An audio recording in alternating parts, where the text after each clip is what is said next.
Hello and welcome to another podcast with myself, Jenifer Taylor from Mountain Mowbray in the county of Leicestershire. I am so excited today to be talking to my next guest because Thomas Sheridan recommended her because I asked about, because as you know from watching my videos, I'm on a mission to kind of like, after debunking the New Age story, what is our reality? What is the mystery of this life? So I said to him, is astrology real? And he says in his Irish accent, you need to speak to Fiona. So here I am today speaking to Fiona. So I'm going to introduce Fiona. If you could take a few moments to introduce yourself. And I realized I repeated myself then. Sure. I am Fiona Aedgar. I'm from Ireland originally. I live in Denmark now. I have been obsessed with astrology for about 25 years. I've been a professional astrologer for 11 years. I'm a teacher of astrology. I'm also a polytheist, a pagan. I've always been interested in the mysteries of life, the supernatural, everything that's weird. I love it. That's pretty much it. Wonderful. And what I'm going to do is put your website on the details below so people can go on there if they'd like to book a reading with you, because I notice you do tarot readings as well and rune readings.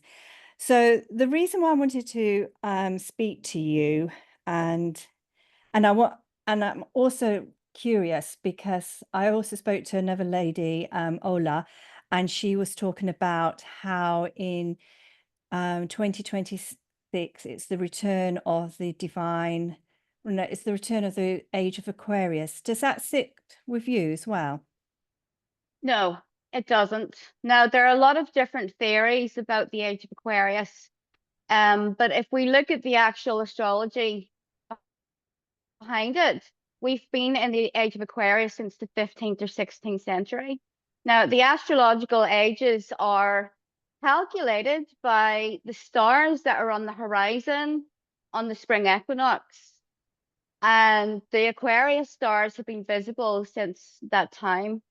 During the age of Aries, it was the Aries stars that were visible, then the age of Pisces. So it's not like a date that we plucked out of the sky. There's actually a method that we use. Now, the thing is that Aquarius is ruled by Saturn in traditional astrology.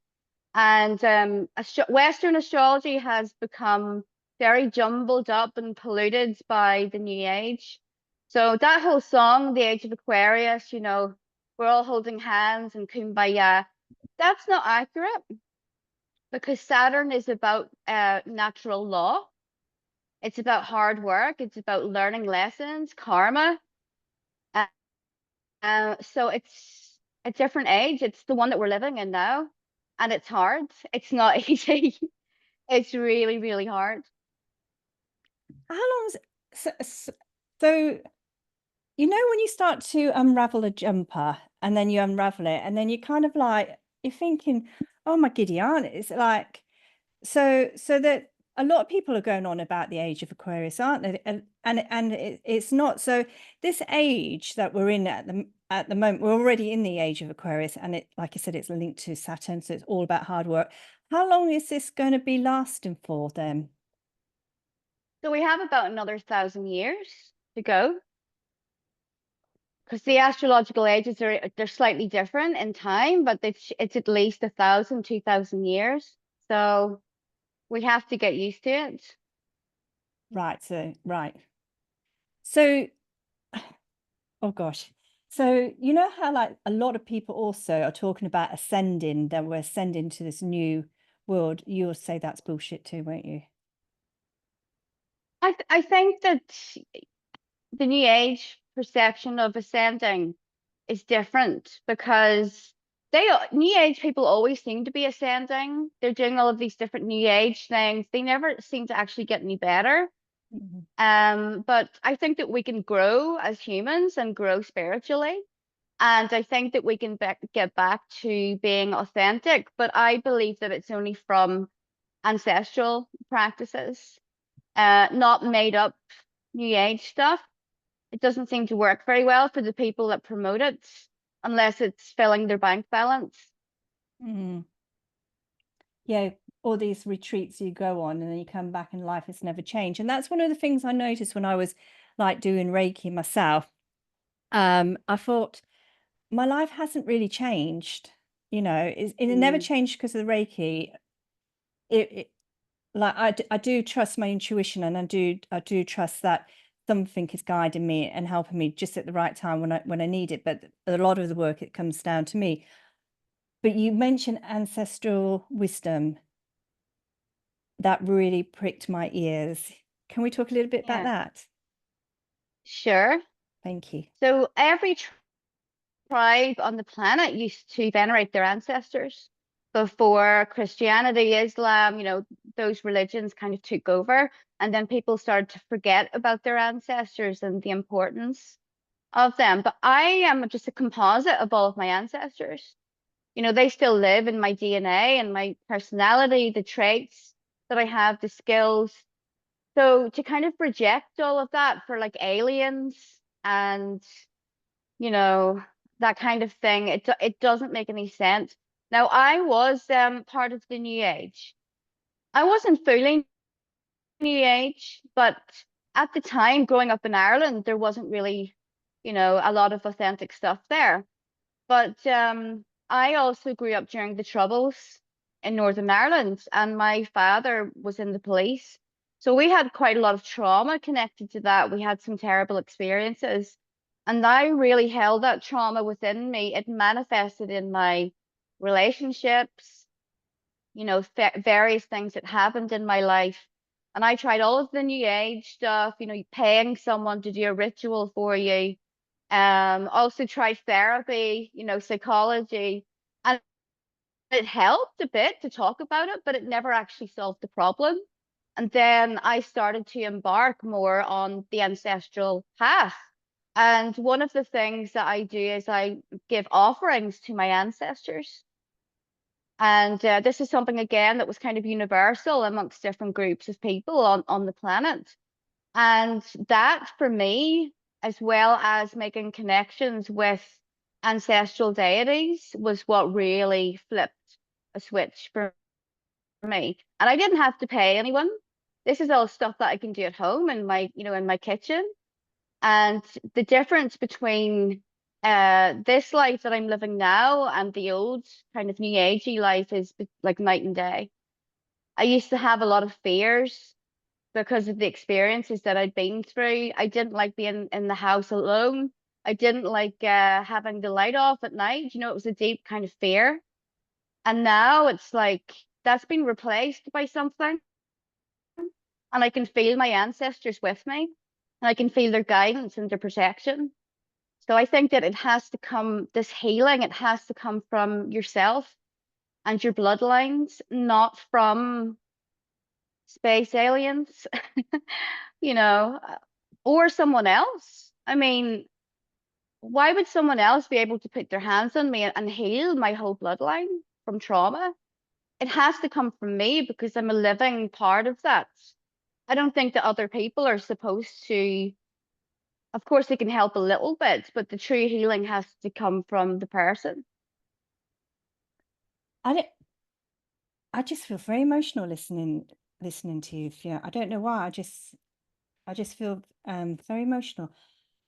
So honoring our ancestors, like when I spoke to Thomas, that's different to mediumship, isn't it? Like mediumship, what's your thoughts on mediumship? Oh, my thoughts would be along the same lines as Thomas. Now, I do believe, though, that certain people are able to connect on a psychic level Yeah, to the person, and that's okay. But I mean, I went into all of that, the whole mediumship circle, spiritualism. My great grandparents were spiritualists, and my uncle is a spiritualist. So I started to go to a circle, the mediumship yeah. circle, and I can do it. But I knew then, hang on, this isn't the souls of the people. They're not here. They've either been reincarnated or they're somewhere else.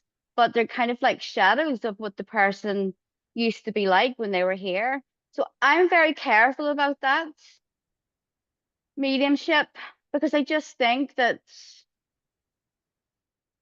I never got any like really useful information from that anyway. It was always just, oh, someone around you is being sneaky, or it's like, well, who is the person? You know, it was vague information that actually caused a lot of harm.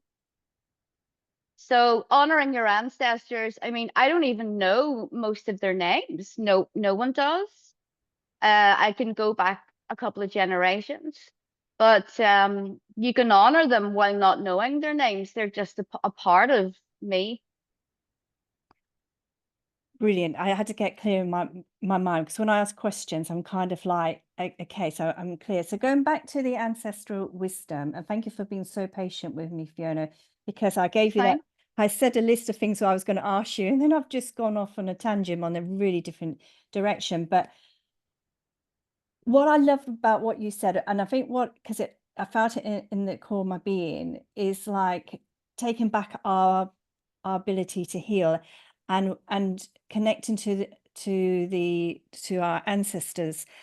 Because one of the things from my conversation when I had with Bjorn, and I went on to his his podcast, and it was talking about the prayer, because I got stuck into that religious point where you put your hands together and you pray to this one God. And then through one of his podcasts, he said how it should be like a ritual. You dress, you've washed, you clean, you light a candle, and the match goes to the left to honor the divine. And it felt so, well, I cried. I won't, because people can research him, because it's amazing. And it was powerful. It was, what was the word he used? You put a petition forward, don't you? You put a petition that if you hear my petition, this is what I'm going to offer you. And I prayed to one of the goddesses, and you know, she heard, and it was that powerful. I haven't done it since, because I'm like, oh, I need to honor what I said I was going to do. I can't, Yeah. I can't just take. I've got to give something back. But it worked. So I'm on the right lines with that ancestral honoring them, isn't it? And it's what Hmm. you give to them, and it's not about what you want to take, is it? No, I mean, last night I did my ritual with Odin.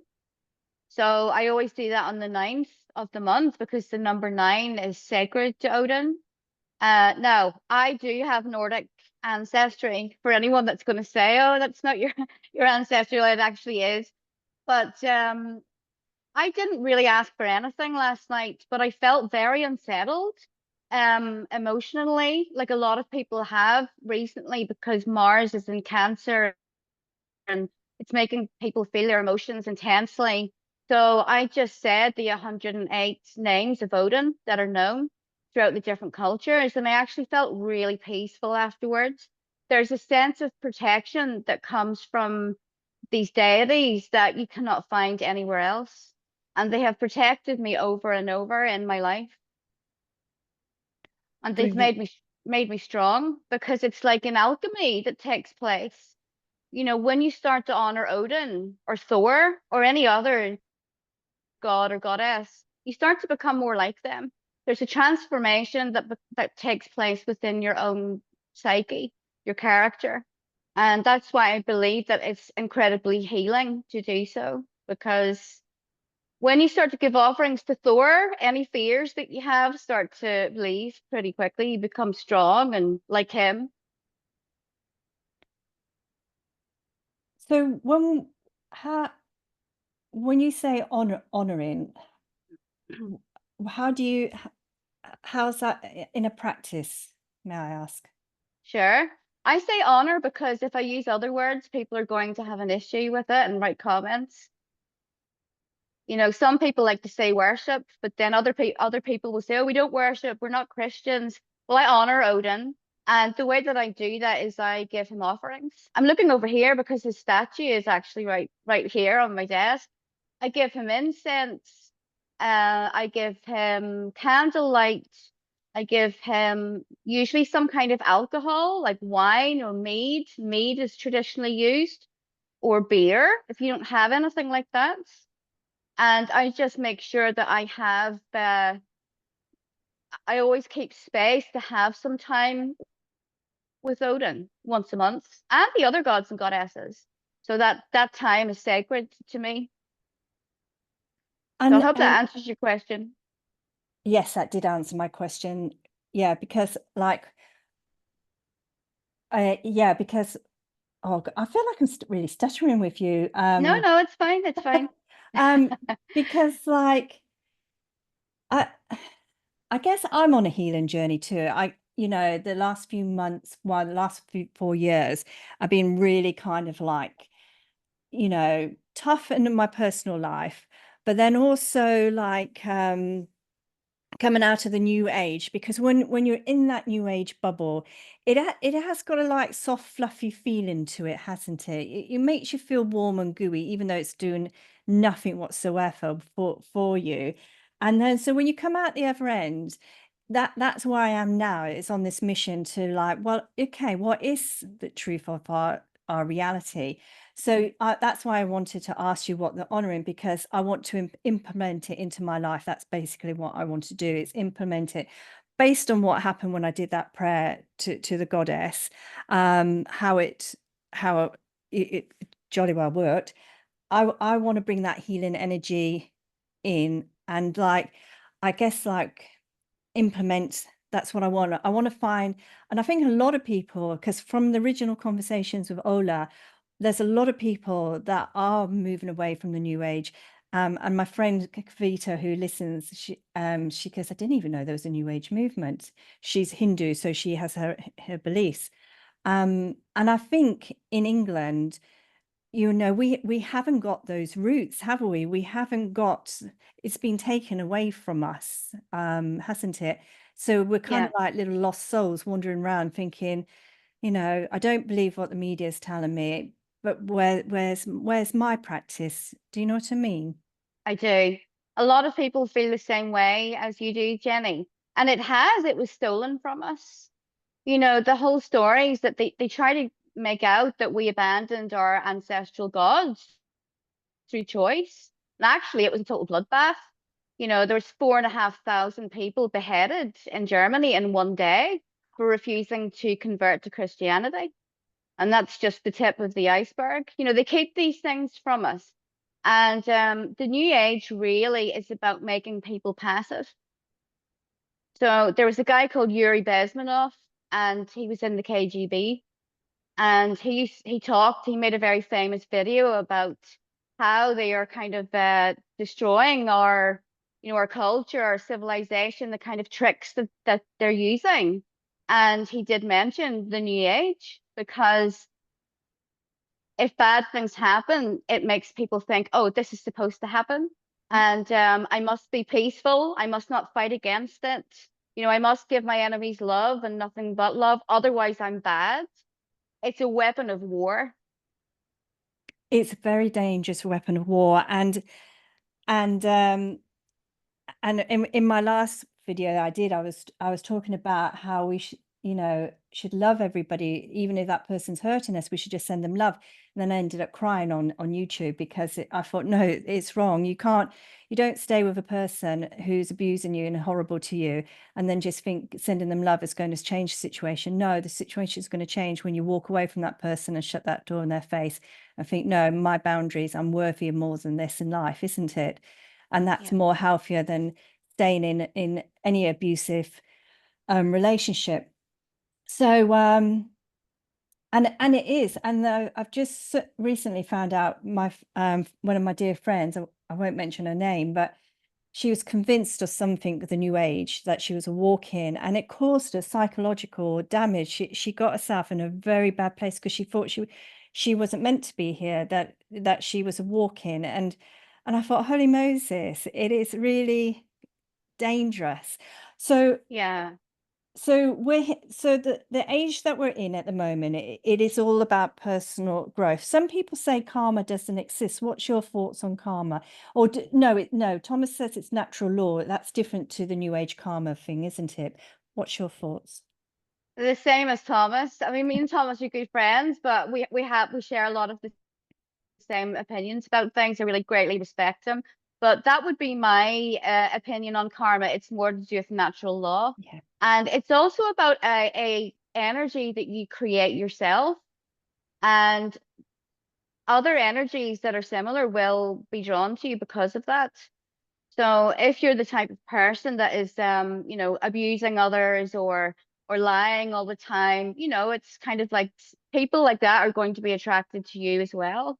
But honor was very important to our ancestors before the age of Christianity. Honor was like a code that they went by. And they did it was for a reason, as well as like you should try and be a good person. But they realized that it protected them to a certain extent, their own behavior. They also believed that if you did a bunch of like terrible things to someone, that actually your ancestors would continue to pay for that, because karma is something that's kind of inherited. Um it's like the family curse. It runs through the bloodline. Because some people would argue like there are some really bad people in the world who do some really bad things, but they seem to get away with all these bad things and live the life of Riley, don't they? Yeah, yeah, they do. So I don't believe in instant karma, the new age kind of thing. Yeah. It's more like it unfolds over bloodlines. That at least that's what the ancients thought. I don't know for Oh, sure. So, I mean, even within Hinduism, they think that, your descendants will pay for your actions, which is why they're very careful about it. oh, really? Yeah. And one of the other things I love about, oh, I'm jumping back to paganism now. That's okay. That's all right. One of the things I love about is like honoring this life, isn't it? Like the Christian belief is like when you die, they kind the New Age and Christianity have kind of like taken strands of the truth and molded it into. You can see where they're going with it, but it's like you're unraveling that for me. But paganism is about living in this lifetime, being present, isn't it? And honoring life, like nature, animals, honoring us as well. Um, and then also listening to you, I get that sense of like, should should should we then be, is it our role then to kind of like not clean up, but heal the traumas of our ancestors? Does that make sense, that question? It makes perfect sense, and I absolutely agree. And that's why I try to mention the ancestral path to, I'm an astrologer. I have like clients every day. I always try to mention it because I believe that because we're also riddled with this ancestral stuff, it's one of the reasons why we have bad things happening. And I think life is beautiful. Even today when there's all of this madness going on, there's still so much beauty in the world. So I think this is heaven on earth, or at least it can be. So yeah, I think that the Christians, they think, oh, you have to suffer, you have to repent and wear a horsehair shirt, and if you have any kind of human desires or emotions, you're an evil person, but you'll be rewarded after you die. I don't really believe in that. No, no. Um, okay, what was the next question I was going to ask you? Oh, Sorry to interrupt, but just one other thing. Even yes. reincarnation was always seen as happening on ancestral bloodlines. So the New Age says that you can, I'm Fiona Aedgar in this life, but maybe in the next life I'm going to be this Nigerian prince. But historically, it was always said to occur through family lines, and there was like a genetic link. So even that has become very mixed up. Yeah, because again, like with the reincarnation, some people say that we're in this reincarnation soul trap where we're trapped into this planet. And a lot of people talk about this planet as being really kind of like a really bad prison and a bad place, and it's a school and it's like doom and gloom. And I'm like, no, no, surely not. Surely. Tell me the truth, Fiona, please. What I believe, my perception of it is that Earth is a realm. Yeah.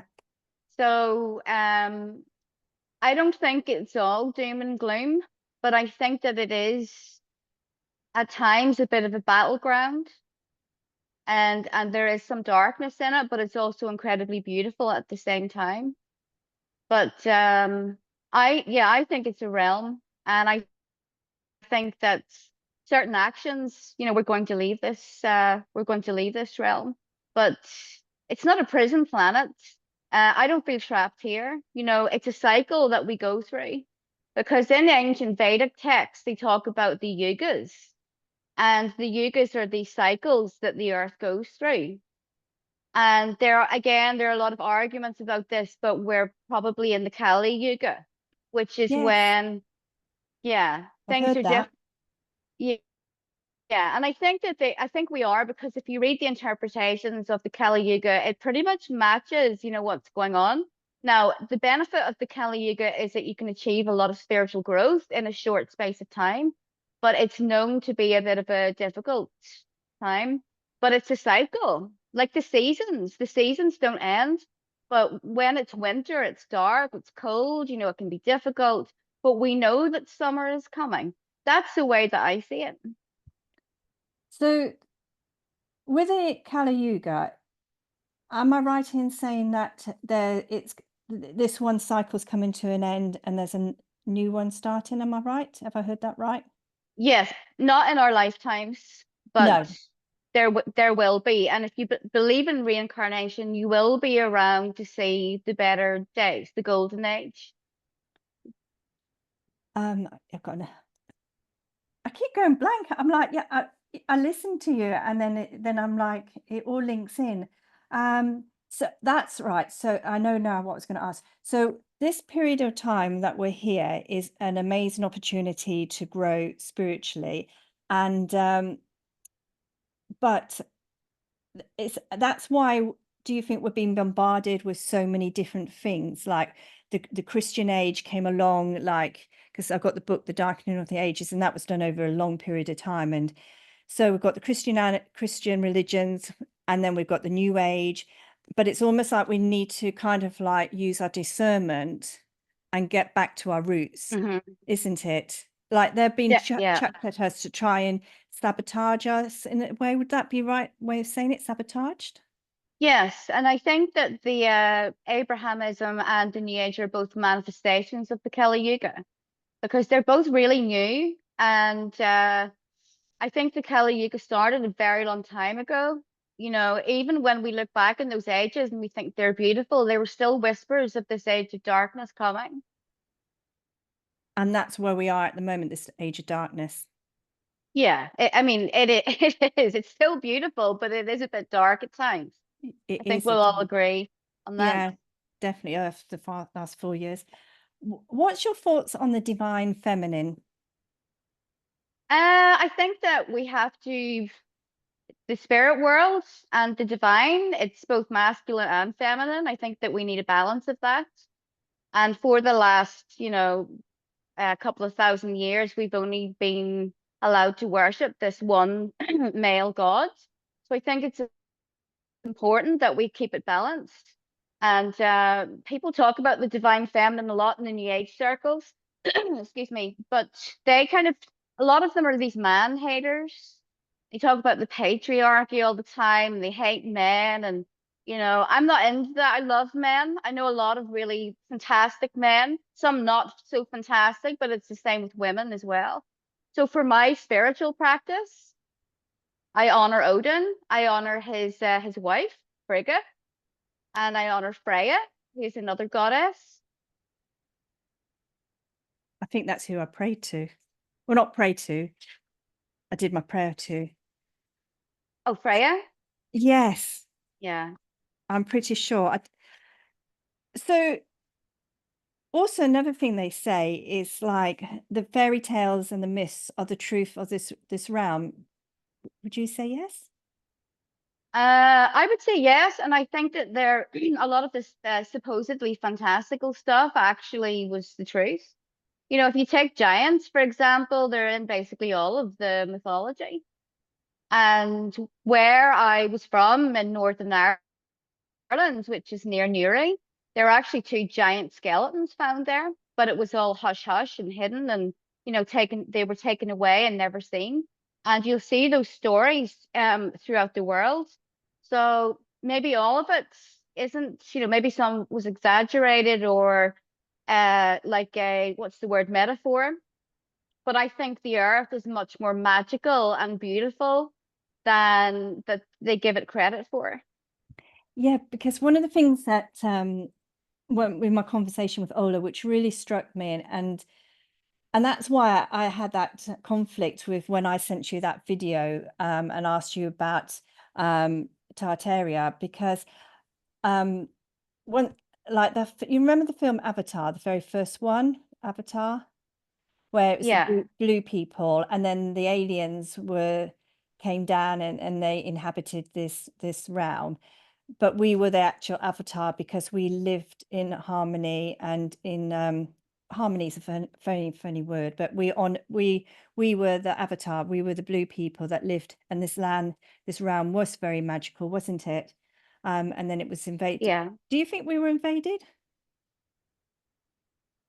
I think that we have been invaded by some kind of demon that calls itself a god, because it was since the discovery of this god, which in terms of time is fairly recently, that everything has become completely messed up.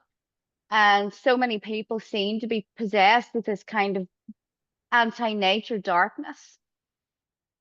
So Mm. in terms of invasions, you could see that as an alien force. I don't know exactly what it is. To me, it seems to be like a demon who's masquerading as a god. But I don't think that we've been invaded by aliens or anything No, like that. no.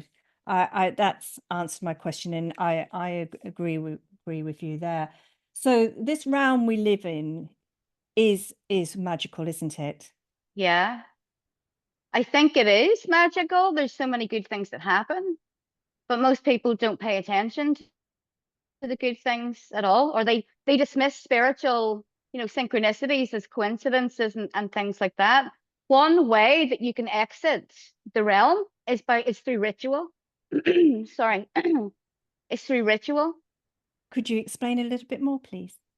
When you perform a ritual, you're piercing the veil and you're entering another world, and you can bring part of that world into your own reality. And I think that you know, nearly every tribe on Earth used to perform rituals and magic and all of that. And how many people do now? Hardly any. No, no. If you look at people's lives, it's like get up, go to work, then come home, watch TV, go to bed, repeat, isn't it? Yeah. And we've lost our ways. One of the other things, the alchemy within women, we I think we've forgotten who we are, haven't we? Would you agree? Because we don't kind of like, because I was born in 1968, and I think music influences people, and then I think like when I look back in the 1980s, it kind of like it was like a free for all kind of like thing. You kind of like became rebels, and then like I don't think as women we understand our true power within us, and we give our power away very easily, and we show personally not me, but when you look on Instagram or TikTok, you can see a lot of people give away too much information about themselves. Would you agree with that? Yeah. And I think that through Christianity, women have become like second-class citizens. Yes. And if you read what the Romans said about the ancient Germans, for example, the Germanic tribes, he said the men always listened to what the women said, as they were seen to have a special connection with the spirit world.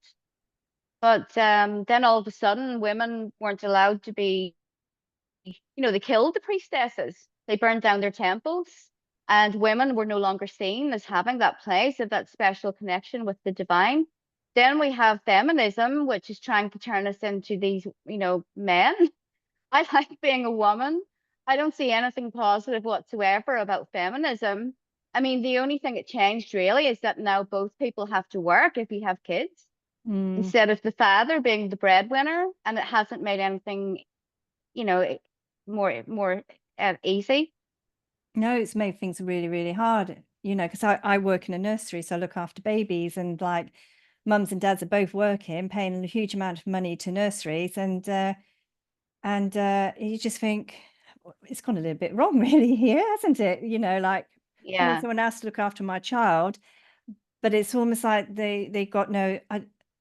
I think they have got a choice, but I think we're being drummed into us that we need to, like from school, isn't it? You've got to get a good job, a good education, you've got to get the mortgage.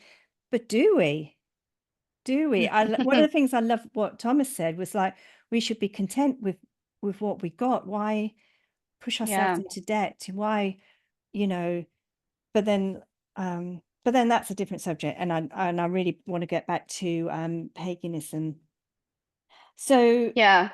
Well, the other thing about being a modern woman is that so many women are, this whole thing about sexuality has been pushed, and everyone's on OnlyFans, and it's seen as totally normal if you have like a long line of sexual partners.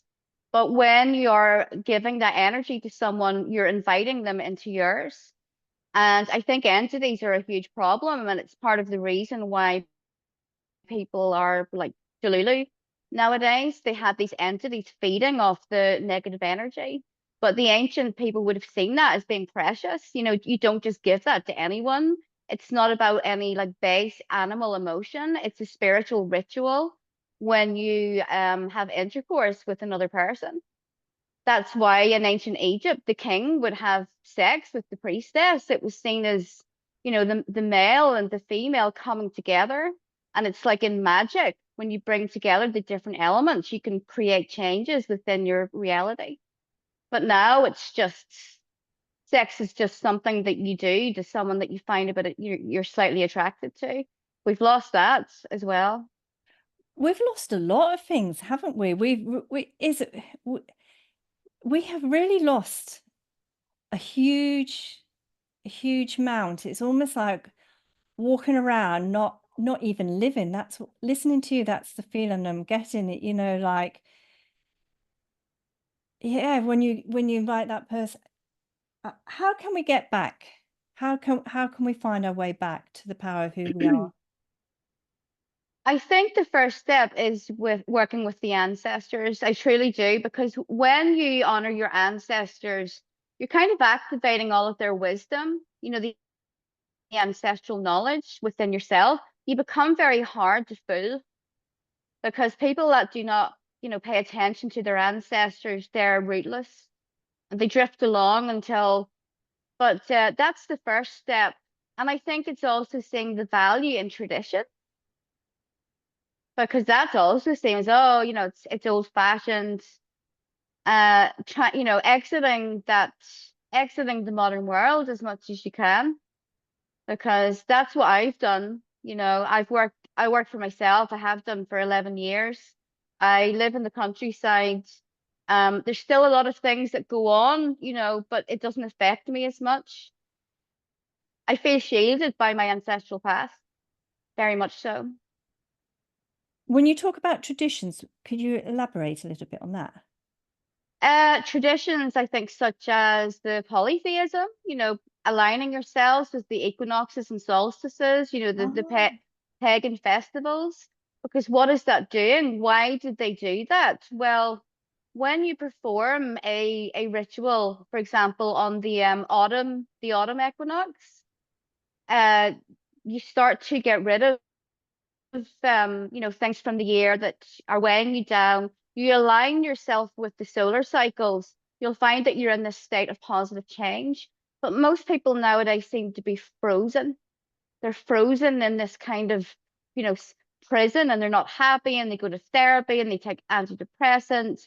Nobody ever mentions how powerful paganism can be, and you don't have to pay anyone. You don't have to pay anyone. You can do it all yourself. It's I hope I don't sound like a religious nut here, but it really has such a profound impact on my life and also other people that I know that have changed this. No, you're absolutely amazing, and it's really helpful. And I think all the listeners that listen to my channel is the ones that have just come out of that, loophole and wanted to live more fulfilling lives and happier lives and lives with more meaning and connection. And I have no idea of the equinoxes. I have no idea. I know the winter, and my daughter was born on the summer solstice, so that's why that. But listening to you talk, it's like our connection to the sun. The sun is very powerful, and this one person said it, and someone else said it years ago. Like, when you look at the sun, that's the source of energy. That's the what do you? So I was going to say creator God. What do you see the sun as? The sun is a spiritual being that gives us all life, but beyond that, I don't know. But we wouldn't have any life without it. And I think that it's important. I mean, you could see the sun as having an impact on all of our souls. Maybe our souls come from the sun. They might. But all animals align themselves with the changes of the seasons, except for us. Why are we Mm. eating like a cold salad and drinking a milkshake in winter? It's like the traditional Chinese medicine. Well, Western astrology is in line with the equinoxes and solstices. It's solar based. So if you know astrology, then you know what to do in that particular season. But we are so out of touch with nature now that our lives don't actually change throughout the course of the year, other than the type of clothes that we wear. Yes, because we're still eating, like, you go to the supermarkets and you can buy all the salads and stuff. And I've always believed, like, in the winter, it is about rest. It is about replenishing yourself. It's about the hearty soups and the stews, and it's quietening down and going to sleep when it goes dark outside, and getting up with the light, isn't it? So you're living more in tune. And I can never get my head around, then we got Christmas and New Year right bang in the middle in the winter, when we're supposed to be reserving and replenishing, and they're going to go out partying and spending. And December, it's been turned into one massive distressing period of spending X amount of money, where it's really like, it's such a powerful time it is to step back. And but then is it Yule, like the winter solstice, when you light the candle because it's the return of the sun god? Is that correct? Yeah, because after the winter solstice, the days, we get longer days bit by bit. Again, but I personally feel like the right time for the new year is the spring equinox, Mm, because everything's coming to life. All the flowers are coming out, baby animals are being born. That to me is the new year yeah, I agree with instead you. of in the middle of winter. How can people learn more about paganism? Where can they go? There are some very good groups on Telegram.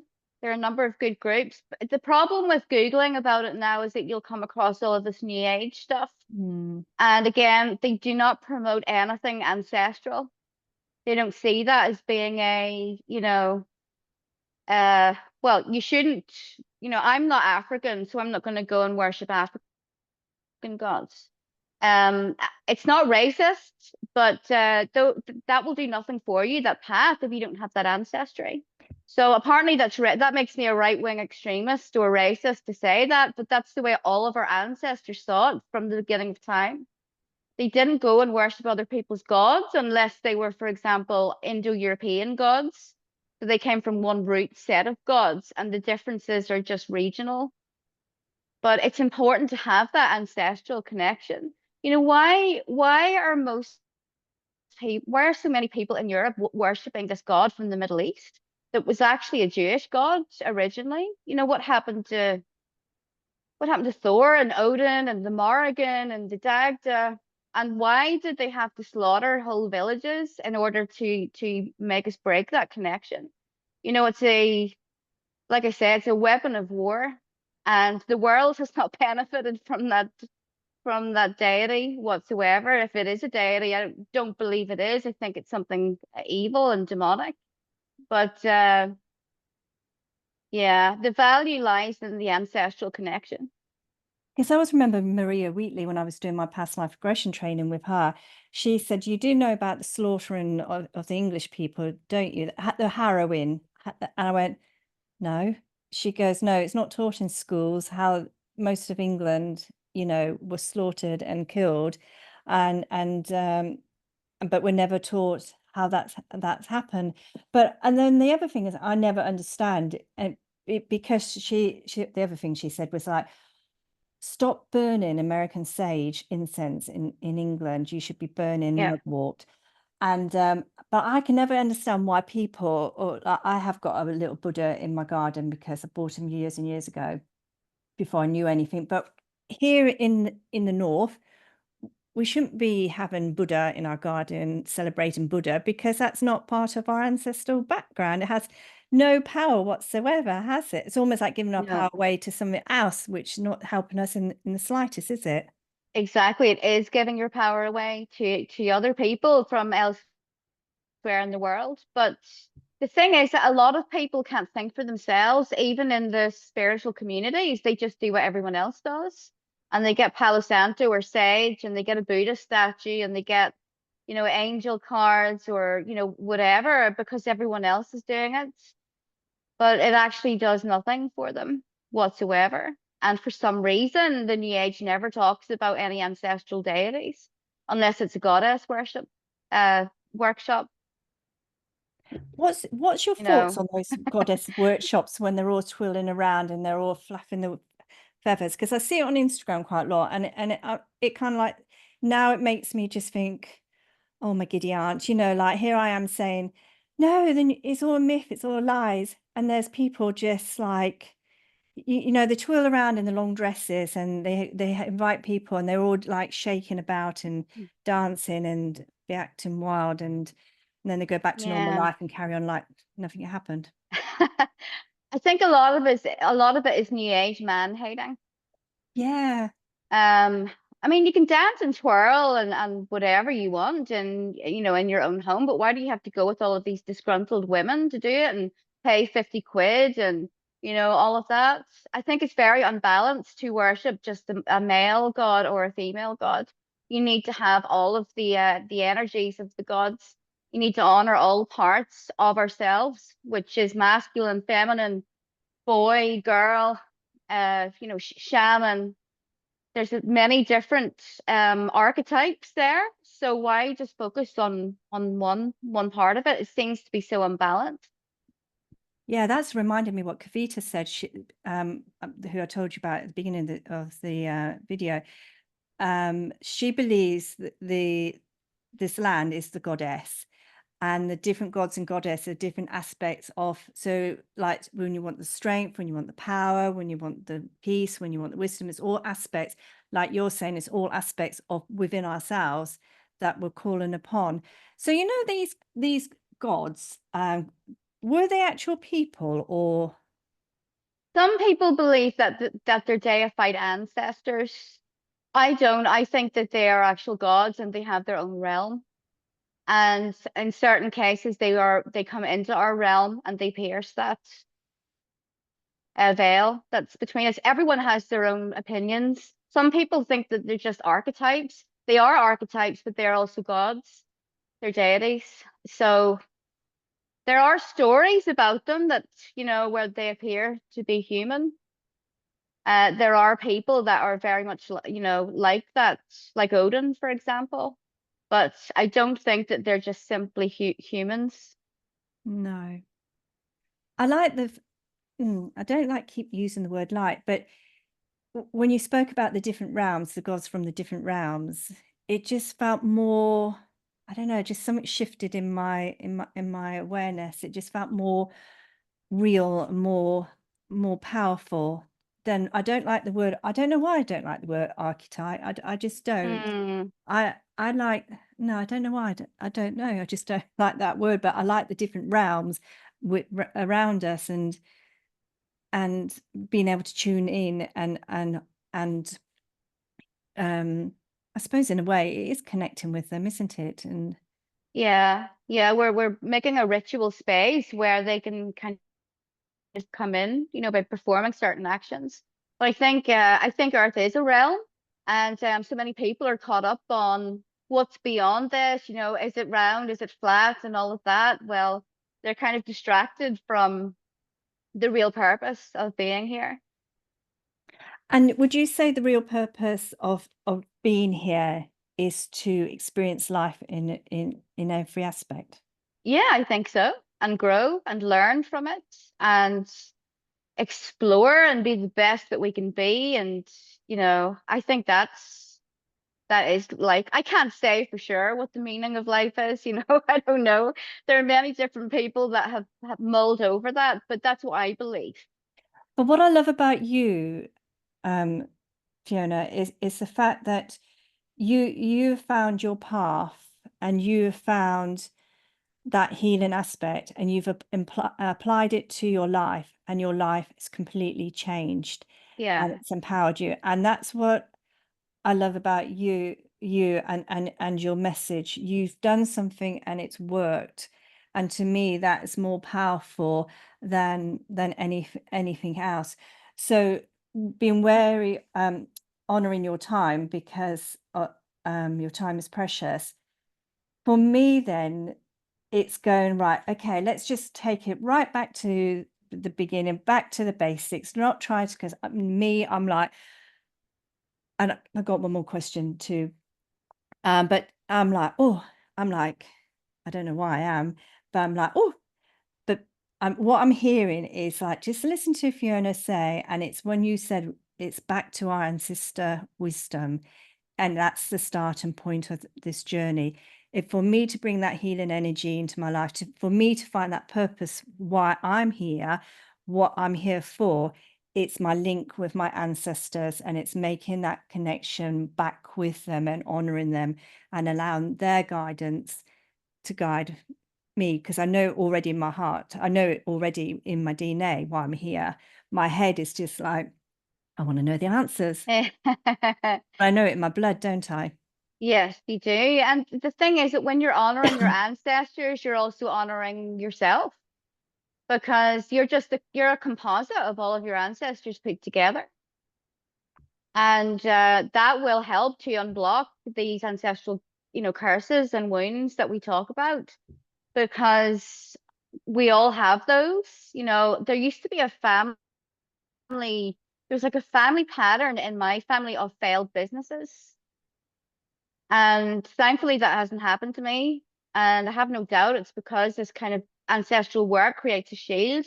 But the biggest thing for me was the trauma because that trauma started to manifest over and over again within different people, within different circumstances. And I was like trying to claw away from it, and doing all of these cookie things to get rid of it. But the only thing that worked was this path, the path of the ancestors. It realigned me. It put me back to where I should have been without all of the trauma. So, because when I look at my dad's, so my question is like, if I look at my mum's side of the family and then look at my dad's side of the family, I can see things in my dad's side of the family where there was like heart attacks, and would that be a trauma that? I believe that these traumas can manifest as physical illness in the body. And if you have a pattern of that, then it's worth going into those wounds and seeing what the issue, the root issue, fixing it, because absolutely it will manifest as an illness or a sickness, hereditary. How do you go into those wounds, may I ask? The first thing is really to identify them on a psychological level. What's the pattern? What happened with dad? What happened with grandpa? What stories are there? If you don't have anyone to ask, some people don't, they're not in contact with their family. Write down the stuff that happens to you over and over again in your life. Is Oh, it is it a certain person that keeps coming up again? An archetype of a person? Why does this keep happening? Why do they keep appearing? But then you do the magical work, you do the spiritual work by honoring the ancestors and putting energy into something positive instead of just, carrying on the wound. So I would therefore look at my life and all the things that are kind of like challenging me and the things that are going like a bit wrong. That's the wounds, isn't it, from my ancestors? Why is this person behaving a certain way time and time again? And Yeah. and then because obviously I can't ask my dad because he obviously died, and so and my brother won't talk about it. There was a lot of abuse in emotional abuse for him, my brother, so he won't talk about us growing up.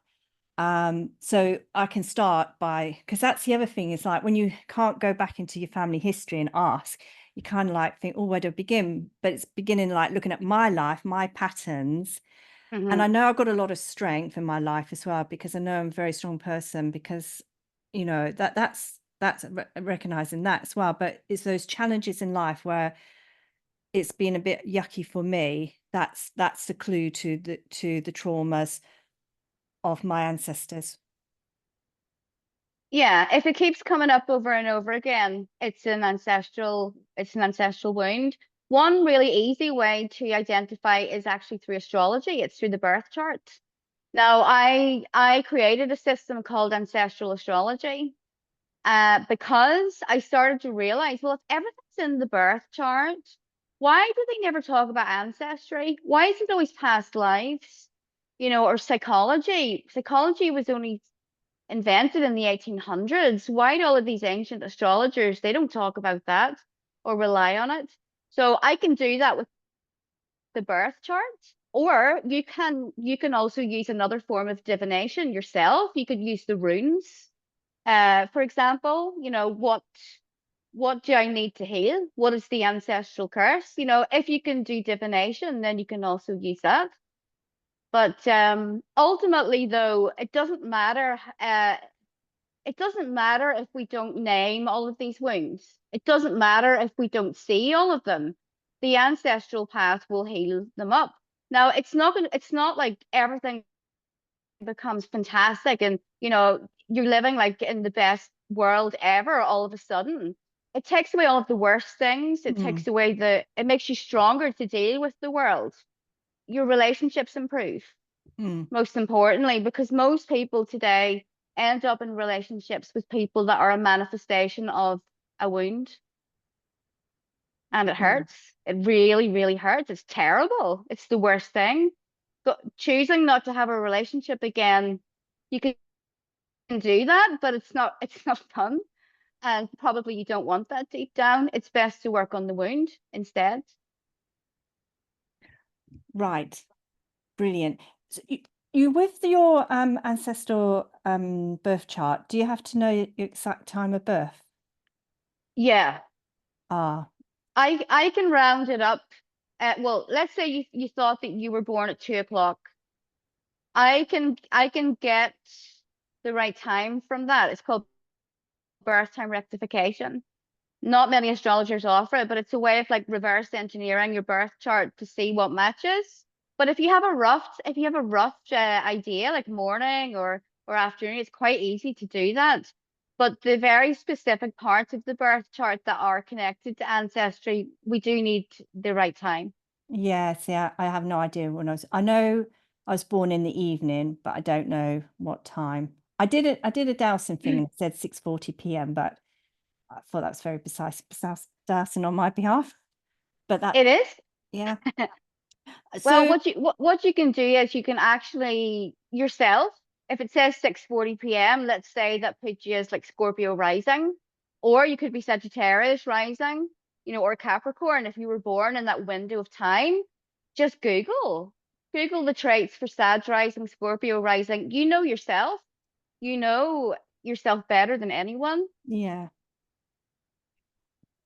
But beside even putting that to one side, it is we can do that work on ourselves with not even yeah, going into our wounds, but not like writing the list of wounds, but realizing we do carry the wounds, I think is one of the biggest things, isn't it? Because we're not taught that at school. We're not taught No, that anywhere, are we? We're taught that you've no. got to go and get this, that, and the other, but no one talks about the ancestors and we're carrying their wounds. So that in itself, okay, right, what can I do now to acknowledge this wisdom I now you've given it to me, and then go and start making a difference. And like you say, I don't, this isn't like, so we live in a fairy tale princess land, but we're living a life with more meaning, that we have Yeah, fire in our bellies and we've got yeah. passion in our hearts again. And that's what we're needing, isn't it? Wouldn't you agree? It is, and it tends to put you on the right path. Yes. If you're on the wrong path, it will realign you. It will set like things fall into place more easily, Yeah. you know. But I think everyone should do it. You don't have to use astrology. You don't have to use runes. You don't have to listen to me. Go and do it yourself Yeah. because it's important. It was eradicated from our people for a reason. It was banned. You get burned at the stake. You put in a snake pit. They did this for a reason because they wanted us to be the programmable robots that many people are today. They don't think for themselves. So the last couple of years has kind of been evidence Say no of more. that.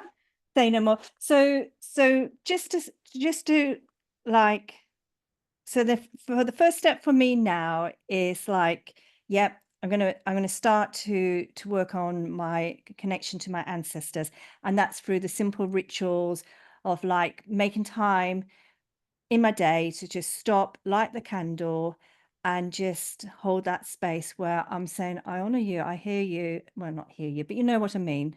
Yeah, Something yeah, simple as that. it is. Yeah. Now, traditionally, there was a certain time that they would have done these ancestor rituals. So, for example, Samhain, which is what Halloween is based on, and they would have actually laid a table for the ancestors as if they were actually there. And I believe that they are there, that you can see them. If you have that ability, you can see them come in through the veil. So give them food, give them whatever they liked when they were alive. If you knew them, you know, my sister passed away and I left out some cigarettes for her because she was a smoker. Uh, and I just say to them, I'm sorry that you suffered so much. I'm sorry that you went through famines, you went through wars. I'm sorry that you had so much hardship. I acknowledge that and I honor you. So you'll find similar rituals, throughout, the Japanese, the Anglo-Saxons would have done it, the Nordic people. So it was important. It was done for a reason. It wasn't just because they had nothing better to do. Thank you, Fiona. I feel like I do a part 5 with you. Anytime, these questions were great. It was really enjoyable for me. Oh, it was really enjoyable for me, because like, it's one thing like debunking something, and you could spend all the time and the tea in China doing that, but that doesn't get you anywhere. And I'm one of these people like that I want to live a life, you know, that has well, it has had meaning, don't get me wrong, but okay, so we take away all the lies. I want the truth now. I want to know, and it is back, speaking to people like you, to Tina, to Bjorn, and to Thomas, and what you get from it is you get this sense of like peace inside you, but also empowerment, because it's empowering people. And there's so many people out there who's telling different tales, that it keeps you in that net. And so thank you. Can I ask you one question though? How Hmm. like, when you go to, like, say, London, and you see Buckingham Palace, and you go to, and the Houses of Parliament, and then you can go to those, to places in America, Australia, all over the world, and it's similar architect. Who do you think built those buildings? I think that there were similar styles throughout periods. Now, I actually think that humans have been mobile for a lot longer than they think. Forget about Christopher Columbus. It was like very clear that Nordic people had been there. It was actually quite clear. Now this is controversial, but the mound builders in America were Germanic people. They weren't Native Americans. So I think that civilizations have intersected for a very long time, much longer than they will admit. So I don't I, believe in the Tartarian thing. Yeah, no, but that's been really pushed a lot. And I did find it very interesting. And like I said to you in the very beginning with that video I sent to you, which I said don't watch because it's 8 hours long. It doesn't make you like, because it says this ancient civilization that we come from this ancient civilization, and it was these gods that came to build these buildings. And then this one god who happened to be called Michael, like Archangel Michael, then went back to his reality, and we were left to defend for ourselves. But listening to you talk, there's kind of like elements of like something demonic has come into this realm and Mm. taken over. But yeah, again, it's like, but when you look in the buildings, like when you look up at the ceilings and it's all that, did that similar? Oh, wait a minute. I think I've answered my question, Fiona. There was a civilization, not what these people are saying Tartarian, but there was a civilization that was kind of like highly advanced, wasn't there? Yeah. Yeah. I mean, if you look at Graham Hancock's work, I will do. there's a series on Netflix that he did. And I'm not an archaeologist. I don't know about those things, but I believe it was the same with Plato talking about Atlantis.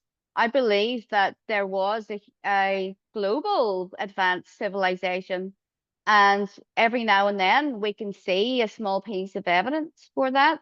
But I don't believe that we're just these like useless like apes that couldn't do anything until, especially until Christianity came along. They love to try and portray the pagan times as some kind of dark ages when it was the opposite, because all of the greatest civilizations were pagan. Yes. They were polytheistic.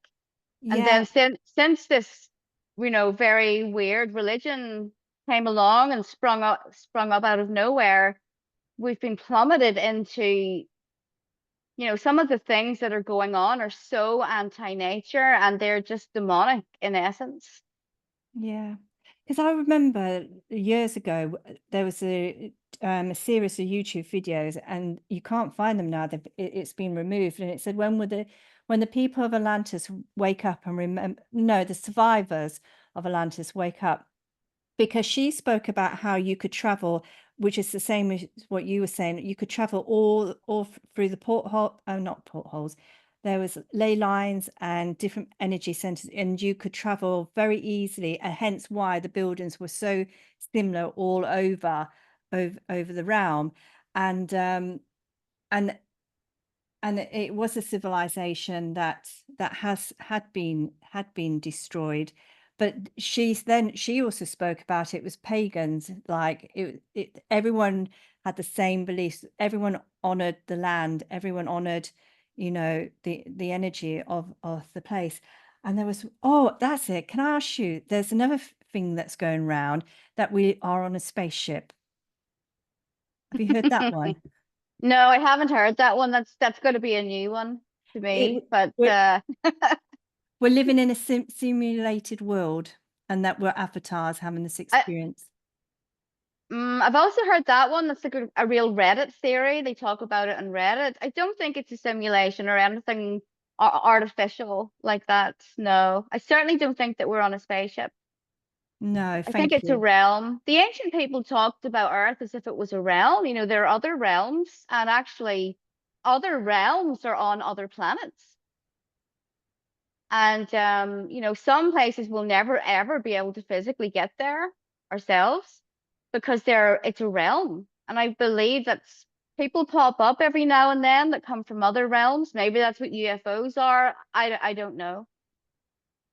But Thank no, I don't think we're in this kind of computer game thing with overlords like making all of these decisions. Again, that's very disempowering to think about. Yes, I agree. And finally, I keep saying finally, and I'm really I'm taking up your time, but It's it's just fine. it's so lovely to talk to someone who's just so down to earth and to get, I forget that I'm recording this video. It's like I'm asking you all these things I not believed in, but YouTube can be an amazing place, but it can also be a soup field of like misinformation, can't it? But Yeah. what is there like in getting back to the astrology, what's your feelings for 2025? Can you briefly Oh, say? it looks a bit rocky, I have to say, because the nodes, which kind of direct us in life, and they have this feeling of fate about them. They're going to be in mutable signs. Mutable signs traditionally are when we have like pandemics or fake pandemics, it will still be in a mutable sign. So we've got that coming next year. Now, we are also under a Jupiter and Saturn conjunction. It's called a Great Conjunction. That started in 2020 and it will affect the next like 20 years from 2020. So people love to talk about Pluto and what it's doing, and they forget about this Great Conjunction that happened. Because on a societal level, on a global level, these planets will have an influence. Now, that's why we're seeing all of these restrictions on freedom and all kinds of madness. So I think that we have to realize that things are not going to change very much in the short term. And we have to try and make ourselves as happy as possible and exit this, because what's the point in being glued to all the drama all the time? What's the point in being glued to all the negative news and oh no, you know, it's something different every day. They do this because it's such a shock to our nervous system, and they want people in a constant state of stress and fear. So I don't think things are going to change overnight. Next year, it probably will be a bit rocky, but our ancestors went through famines, genocides, catastrophes. I have a warm bed. Have the luxury of speaking with you. I'm not even in the same country. I've got pets. I've got a fiance. I'm blessed. I like that. I like that. It's like no matter what's going off into the outside world, it's your inner world, it's your inner circle that you have got the control over, and it's doing the things like you say. And if anything, it's like what I've learned is like I don't need all those trappings and extra bits and pieces.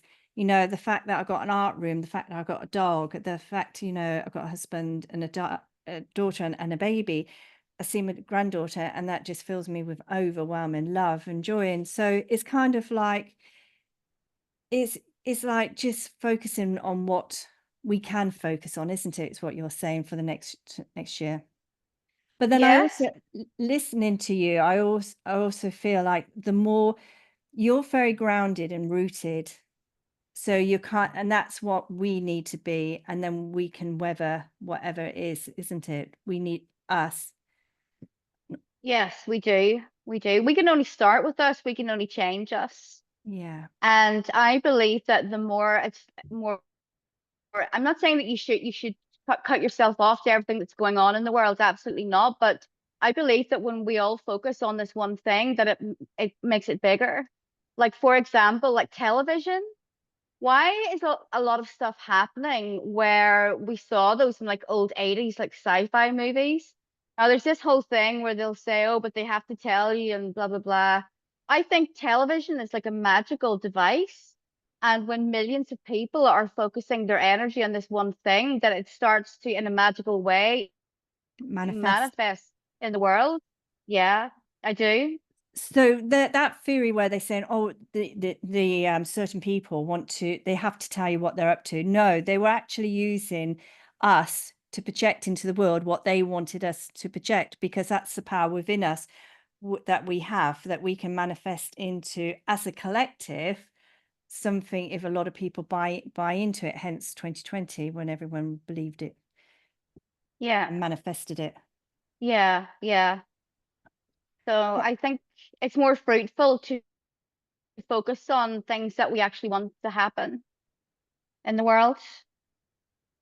Yeah, I like that. Thank you. Put our attention on, yeah, what we do want to see happen into the world. So then we're using the energy of the stars to be used in a more beneficial way. Yes. Yeah, in a realistic way, but also beneficial. Yeah. Because we're not weak slaves with no power at all. I have the power to be happy every day. I have the power to be authentic and, you know, make my own choices. I know that it's difficult and lots of people are struggling, like financially and with their health and all of that, but we're not as powerless as we think we are. In terms of health, for example, people worship doctors like gods. Mm, And I think we need to take more responsibility for that type of thing. definitely. Right. I'm going to do the end bit very professional and say thank you very much. And then I'll stop the video and I'll just have a quick say thank you off air to you. So Sure. thank you everyone for listening from Melton Mowbray and listening to our conversation with Fiona. Fiona, I can't thank you enough for your time and your energy. I've learned so much from you. So thank you on behalf of me, with lots of love to you and to everyone listening. Thank you. Thank you. Right. And then I'll just stop.